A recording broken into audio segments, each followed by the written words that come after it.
एक और major concern ये होता है कि जब हम हाइब्रिड सिस्टम्स पे सिस्टम को शिफ्ट करते हैं या हाइब्रिड सिस्टम लगाते हैं, जो सबसे बड़ा चैलेंज होता है हाइब्रिड सिस्टम में वो लोड डिपेंडेंट है। ठीक है, अब जो ऑन ग्रिड सिस्टम होता है, हम जितने भी ऑन ग्रिड सिस्टम इंस्टॉल कर लें चाहे फैक्ट्रीज़ में या रेजिडेंशियल में, वो लोड इंडिपेंडेंट होते हैं। उस पर जितना मर्जी लोड डाल दें, सिस्टम की सेहत पे यानी कि इन्वर्टर की सेहत पे फ़र्क नहीं पड़ता। लेकिन जब हम हाइब्रिड सिस्टम इंस्टॉल करते हैं या सेमी हाइब्रिड इस्तेमाल करते हैं या वट एवर जो ऑफ ग्रिड सिस्टम होता है, तो हमें सबसे बड़ा जो चैलेंज होता है वो लोड डिपेंडेंट का होता है, यानी कि हमने लोड को मैनेज करना है। अगर आप हाइब्रिड सिस्टम में चाहे वो 3 फेज़ हो चाहे वो सिंगल फेज़ हो, तो जितनी उसकी रेटिंग है उससे ज़्यादा लोड डालेंगे तो इन्वर्टर ट्रिप हो जाएगा। सिमिलरली जो बैटरी की कैपेसिटी है, हमें स्टोरेज भी अकॉर्डिंगली मैनेज करना है। अगर आप ये चाहते हैं कि कुछ लोग ये भी चाहते हैं कि जी क्या आया बैटरीज़ पे हम एयर कंडीशन चला सकते हैं, ये भी अक्सर हमसे सवाल पूछा जाता है। Yes of course you can run the air condition the batteries as well, but आपने ये देखना होता है कि बैटरीज़ का लोड जो है वो कितना बैटरीज़ की स्टोरेज है आप पे।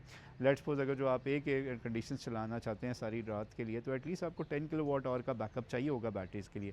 अगर जो अब तो मार्केट में इन फ्यूचर वैसे भी बैटरीज़ होंगी जो 300 एम्पेयर तक और तक होंगी, यानी कि आपकी 5 की 3 बैटरीज एक ही बैटरी में शामिल होगी।